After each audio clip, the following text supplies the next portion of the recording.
결론부터 말씀드립니다. 소금, 즉 염화나트륨은 칼로리가 없습니다. 칼로리를 가지고 있는 설탕과 달리 이 소금 자체는 아무리 많이 먹어도 우리 몸에 들어와서 에너지로 작용하거나 지방으로 변환돼서 저장되는 일이 발생하지 않습니다. 그래서 식사 조절을 잘 하고 계신 분들은 특수한 목적이 있지 않는 한 저염식을 하실 필요가 없습니다. 아니, 너무 과도한 저염식을 하시다가 다이어트 자체를 때려치는 경우가 많죠. 안 그래도 맛있는 것도 마음대로 못 먹어서 서러운 다이어트인데 맛도 더럽게 없이 그냥 맹물에다가 닭가슴살 삶아서 드레싱도 하나도 안 뿌린 풀떼기만 먹으면서 그러고 계시면은 그거 좀 간도 된 거 먹고 싶고 김치 생각도 간절하실 겁니다. 그런데 다이어트 중에 이런 거 드시면 큰일 난다고 생각하는 분들 많으세요. 아닙니다. 아무리 다이어트 중이라도 이왕 드시는 거 간 좀 해서 맛있게 드십시오. 삶은 달걀도 그냥 상으로 드시면 막 목 맥히잖아요. 소금도 좀 찍어 드셔도 되고요. 닭가슴살도 간이 된 맛있는 거 드셔도 됩니다. 소스 같은 거 좀 뿌려서 함께 드셔도 괜찮고요. 염분 폭탄이라고 알려진 라면 국물, 이것도 적당히만 드신다면 문제 없습니다. 맛있잖아요. 제가 비만 진료를 보면서 정말 많이 느끼는 게 다이어트 식단을 열심히 지키는 분들일수록 이 다이어트에 실패하는 큰 이유 중에 하나가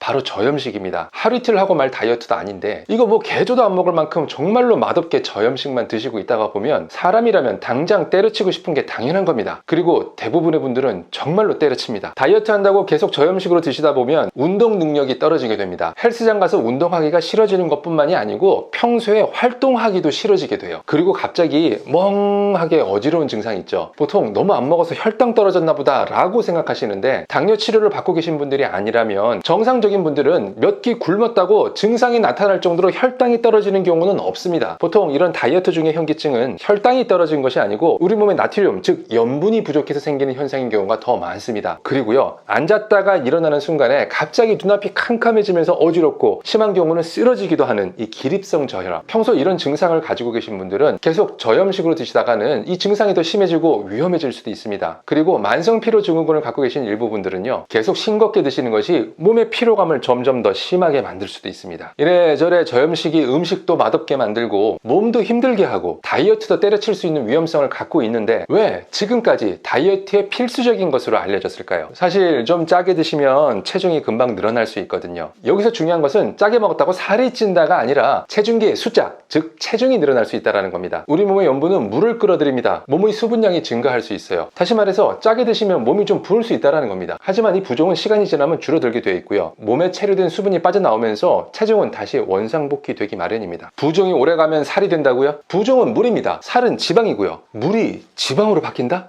이런 엄청난 기적은 여러분들 몸에서 일어나지 않습니다. 다시 말해서 좀 짜게 드시면 몸이 붓고 그래서 체중계의 숫자가 일시적으로 올라갈 수 있지만은 몸에 저장되었던 수분이 빠져나오면서 다시 체중은 원상복귀되어 내려간다. 그리고 붓기가 살이 되는 그런 기적은 절대로 일어나지 않는다. 하지만 몸이 부으면 일시적이라도 그다지 보기에 좋지는 않죠. 특히 근육의 선명도를 잘 보여야 하는 보디빌더에게는 치명적일 수 있습니다. 그래서 대회를 준비하는 보디빌더 분들이 저염식으로 많이 드세요. 이런 선수들이 저염식을 먹는 모습을 보고 일반인들이 절대로 따라할 필요는 없다는 겁니다. 그리고 몇몇 연구들에 의하면 짠 음식들은 칼로리 섭취를 늘린다고 합니다. 이건 뭐 연구 논문을 뒤져보지 않아도 우리 주변에서 흔히 볼 수 있는 현상이죠. 바로 밥도둑 계열의 반찬들이 그렇잖아요. 밥도둑이라고 불리는 반찬의 예를 들어보면요, 간장게장, 각종 젓갈류, 그리고 칼칼하고 짭짤한 찌개류.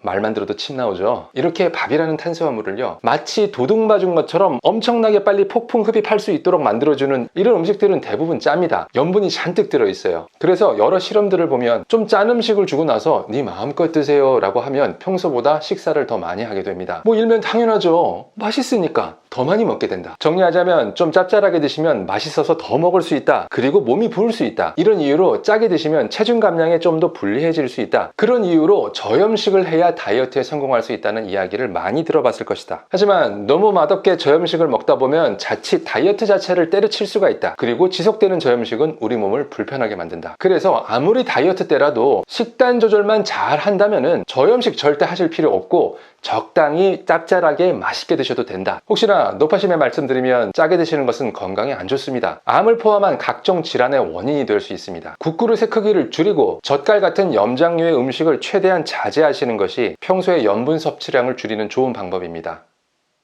오늘 준비한 영상은 여기까지입니다. 아래 구독 버튼 눌러주시면 앞으로 종종 재밌는 이야기도 들려드리고 가끔 뼈도 때려드리겠습니다.